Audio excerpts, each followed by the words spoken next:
project goes.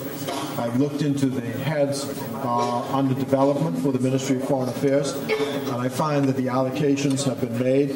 I am advised that the project is going well, and I'm sure Bahamian citizens, I'm told that the first passports should be off the line in November, and I'm sure Bahamian citizens will be looking to hear what the minister has to say with regard to this, and certainly getting their digital passports. And of course, to say that passports will be significantly more expensive than they are now because of the nature of the document.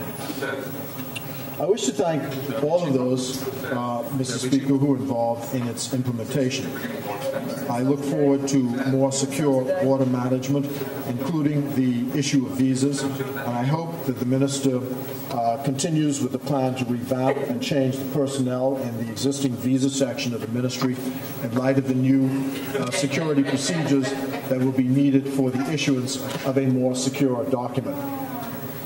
Mr. Speaker, the government announced that the Bahamas National Trust is to receive a significant increase in grant funding from the government.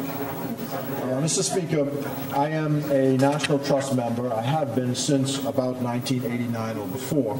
And I have tried within that time to use what influence I had over public policy as a trust member and involved in public policy to speak for that organization, but also to encourage that organization to become more accountable and relevant to Bahamian society as a whole, and not to be answerable to specialized interests or to special interests.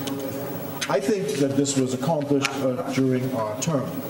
It should be clear to the public that this grant was a matter that had been promised by the former Prime Minister long before this budget, and so this grant is not a surprise. Further, the public should be reminded that it was the PLP administration that bought land from the National Trust in Harbour Island that would have gone into private hands because the trust was in dire financial straits, having spent its endowment on operational expenses. That land in Harbour Island is now in the public domain and is available for the people of the Bahamas and Harbour Island, hopefully in perpetuity. And we hope that this is not something that will now be reversed.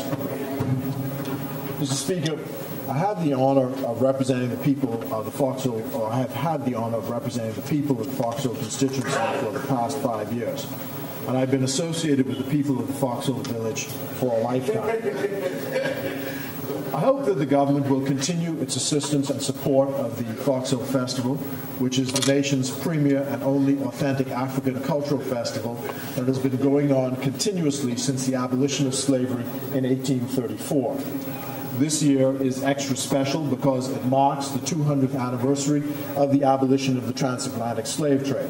And I trust that because the people of Foxhill have chosen the PLP to represent them, that this does not mean that the support which we have gotten in the past from the Ministry of Tourism and the Ministry of Culture will not be forthcoming.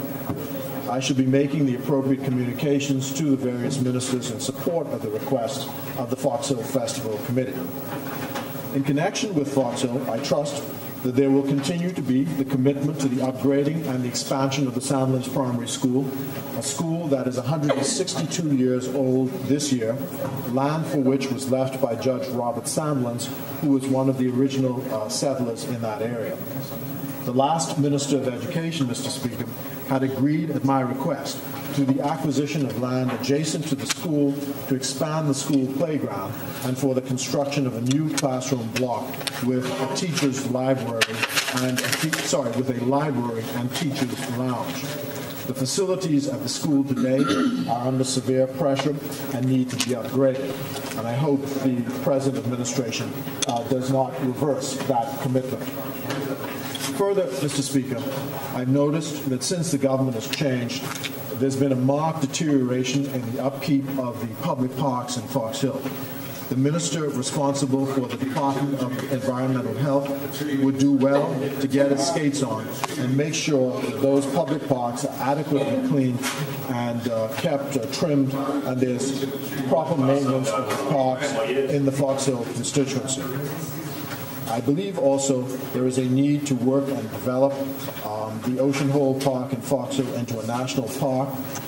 had we succeeded in government, I would have supported the public acquisition of the land for its development and to work with the Ministry of Tourism on a heritage site that would cause there to be increased economic activity in Fox Hill.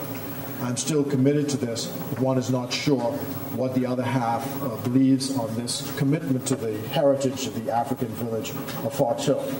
But I will continue, Mr. Speaker, to work to the best of my ability for all of the people of the Fox Hill constituency and thank them for their continued support. Mr. Speaker, the Leader of the Opposition has asked me to shadow the Foreign Ministry and the public service. I trust, Mr. Speaker, that in discharging my public responsibilities, that I can expect the fullest cooperation from the ministers and their staffs with regard to the public aspects of their work, and I shall be calling on them from time to time to follow up on various matters. I would expect the same openness that I provided during my time in office.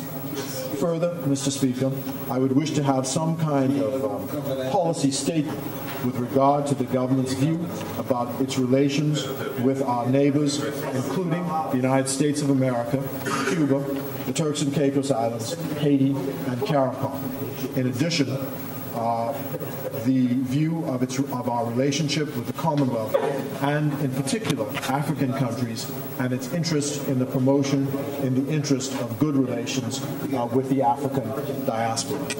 Thank you, Mr. Speaker, for this opportunity.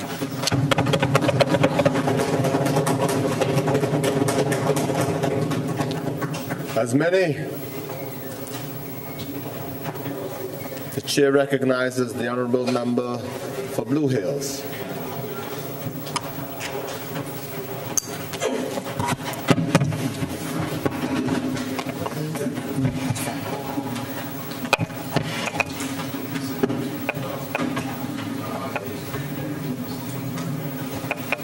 Thank you, Mr. Speaker. Would you just wait for the adjustment of the clock, please?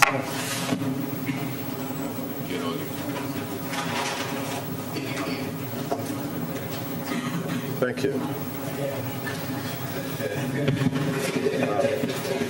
Thank you, Mr. Speaker. Mr. Speaker, before I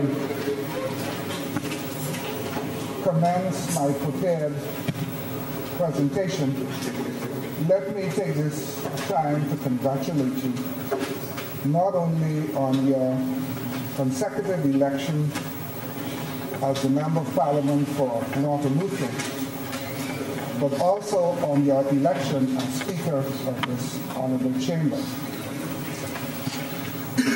Mr. Speaker, you and I go back over 35 years. When we were students at the nation's first Family Island Teacher Training College, the San Salvador Teacher Training College. And then we taught in the public school system throughout the Family Islands. And then we served as senators in the first FNM government between 1992 and 1997.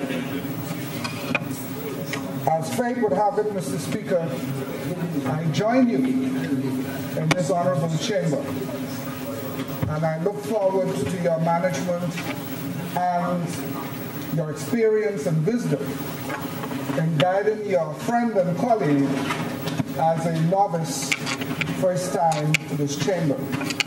So once again, it's a pleasure to congratulate you, Mr.